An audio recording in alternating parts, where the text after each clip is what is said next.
When it comes to page setup, one of the earlier videos mentioned that you can double click the dark part of the ruler, and this will immediately throw you into page setup, and this looks exactly like the old versions of Word.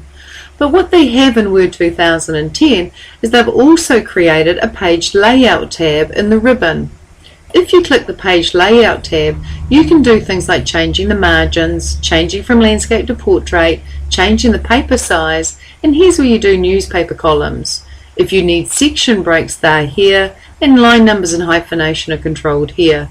But you also have a page setup dialog box here, which you can click if you want to activate the page setup dialog box. If you wish this to be part of your quick access toolbar so that you don't have to remember to double click the dark part of the ruler, you can right click the page setup dialog box launcher and add it to your quick access toolbar. That way you'll never have to leave home, and whenever you want to do page setup, you just do one click instead of a double click on the dark part of the ruler. It's entirely up to you. Other things that exist under page layout is being able to add a watermark. So you've got all sorts of watermarks you can choose from here, or you can create your own custom watermark. There's also the ability to change the page color to any of the colors shown here in the palette, or also to apply page borders. And you can choose just a plain border or word art, just like the previous versions of Word. So no changes really here. It's just that this is where the buttons are. Any paragraph options and arranging options can also be found in here. When it comes to references in the ribbon, in the old version of Word you used to go insert reference, and that's where you could do indexes and table of contents. So here's your table of contents here, and that should be pretty straightforward if you're used to using table of contents.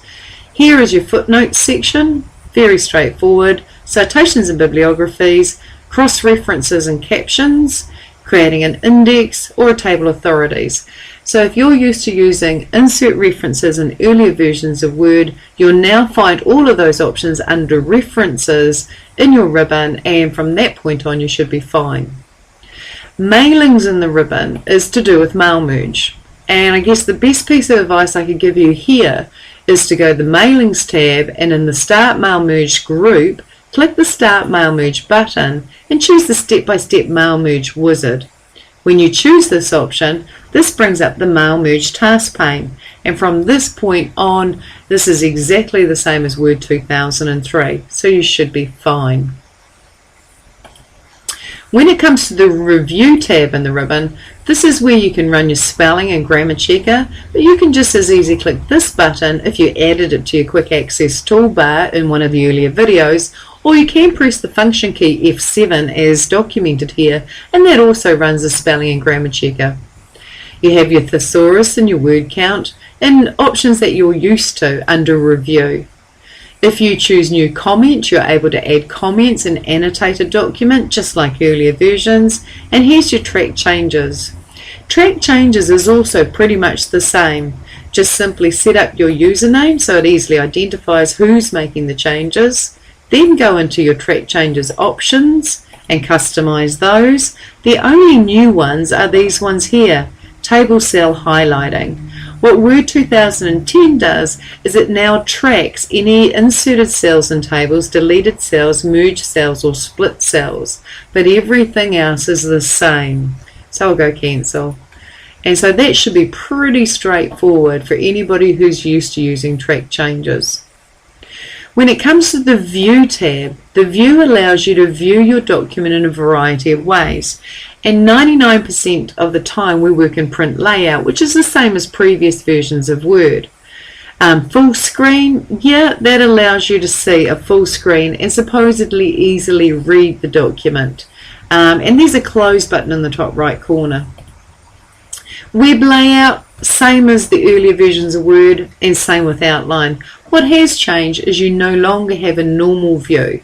Finally, they've called Normal View Draft, which is a far better name for it because it is a draft view. You have viewing options such as turning off the ruler and turning on the ruler. Some people like to turn on the grid lines because it helps them lay things out if they're doing diagrams and shapes. And earlier in the earlier videos we looked at the navigation pane, which allows you to quickly find text and navigate pages, etc. So that can be turned on and off as well. There are various zoom options, as you can see here, but they also exist in the bottom right corner of your status bar and are much more accessible here. You can open up a new window of the same document, arrange documents if you have more than one open, and so on and so forth, and switch between documents as well. If you're a person that likes to work with macros, you have a macros button, but really what you need is the developers tab. And the developers tab is only visible if you've turned it on. So if you haven't got it, you need to go to File and to Options and to Customize Ribbon. And it's basically a matter of ticking developers. See, mine's gone now. But if I go back to File, back to Options, back to Customize the Ribbon, I can turn the developers tab back on again. So if you're a person that works with forms, macros, any development tools, you really need to go to the developers tab. And here are all your controls for creating forms, much like the forms toolbar that you used to get in the early versions of Word. And here's everything to do with macros that you'll need. And really, that's what's new in Word 2010.